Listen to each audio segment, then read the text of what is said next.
Hello, welcome to class this month. It really is all about the back. We are going to spend a lot of time connecting our arms to our back and our back into every exercise. So we're going to do a lot of like warming that up, and then we'll finish with some bigger stuff, full body stuff at the end. That's my goal. Anyways, we'll see if we stay on track with that. But what I want you to be thinking is not that we just like ditch the legs or the front or the center, but it's like how can we get more of what we can't see into each exercise? Because it's so easy for us to look down and see how can we pull that in more, but really it's like how can we pull this in more? Yeah? Cool. So we'll start with our arm springs. And you can have your you have your knees bent or in together or straight and together. You want to squeeze everything and then make it easier, since we're still warming, like we're just literally warming up. Make it a little easier on yourself. Don't be too far away from your end of your spring. Fingers long and together, and just notice what's going on with your heart. If you're pushing your sternum up or if you are taking up space on the mat, and then press your arms down, reach them long and away, and lift them back up. And again, press the arms down and lift. So what I want is for you to feel like you're taking up space. If as you push your arms down, you feel your low ribs come off, scoot back, okay? So I'd rather you make this easy enough to get those arms to connect all the way down to the last rib, all the way across the width of your back. Just really keeping the reach out to go down and out to come up, as opposed to just going down and up. If I just go down and up, my shoulders round. 2 more. Hopefully you're feeling a lot of strength, a little bit of shaking. And then glide. 1 more. Hold it down there and just draw these little circles. And we go low and wide, similar to how we do it on the reformer with our teasers on our horseback when we're trying to connect to our back. 8 circles each direction.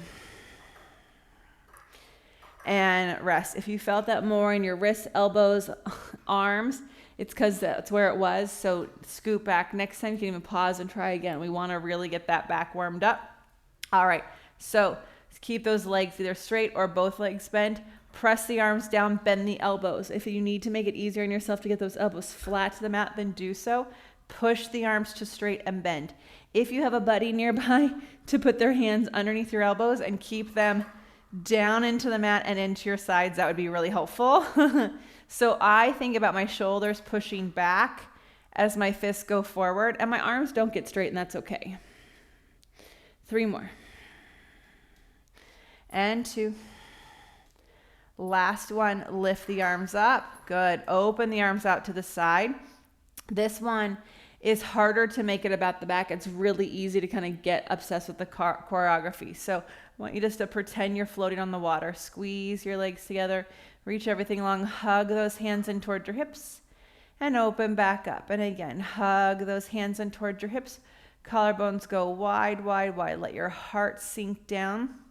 And your ribs take up space on your mat. Hopefully you're feeling lots of blood flow back there, lots of heat.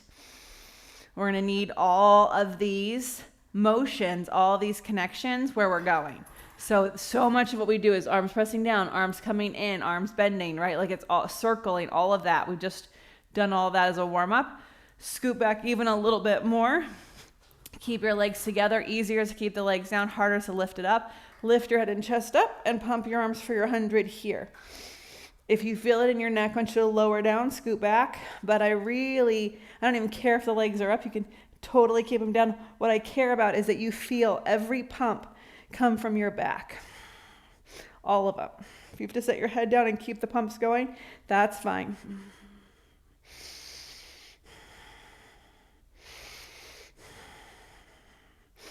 Five more cycles of breathing. Are your collarbones wide? Are your elbows soft, or did you lock out? Keep those fingers long and together. Again, if you need to set your head down, this is one of the hardest hundreds ever. I know I always say that the Cadillac is often the easier spot, but this is hard, even with your legs down. And then rest. Whew. So we're going to sit up, spin around. And we're gonna go into some rowing. Now, I don't think rowing 1 or 2 are actually easy. And if you don't feel warm yet, then just take your time. Go do some roll-ups if you need to. What I want us to do is just see how much we can use our back to make this happen. So squeeze everything together in the legs, and then feel your shoulders connect to your back. Yeah? Then round your back and just come up. And again, round your back, go as far as you can, and come up. All right, so we're trying to not make this about the biceps, pulling the handles to our chest or pulling on the springs, right? We're making our whole torso move back, and because our upper back is connected, it pulls the springs. So again, nothing in the biceps, yeah? All right, so now we'll add on. If you want to stick with it, you can. Round back, open up the arms, push them back, dive your head in, reach as far back as you can, circle around, hands over your legs, and roll it. Put your back into it. Round back, open, reach, dive it in, lift it up, circle. And again, round back, open, reach, and circle, and lift. All right, this one, elbows up. It's notoriously a bicep curl. I want it to be about your back. So make those elbows a little bit more open and just lean back as far as you can. Do that again. If your arms are connected to your back, the spring's open. 3 more. 2. Keep those elbows up. How low can you go? Doesn't have to be that low. I'm not going that low. I could go lower. I'd be bicepping it. Round forward. Reach those hands down to the floor and back. Circle them around. Add that lean in. Lean back. Your back brings those hands with you. Reach those arms forward and press the arms back and circle. And again, one more. Lean, lift, reach, and circle. All right, good. Have a moment with those. Now what we're gonna do is move your roll back bar to your leg spring setting.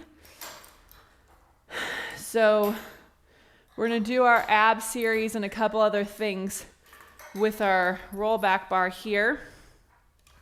To make things easier, you just get closer and closer to the springs where they hook, okay?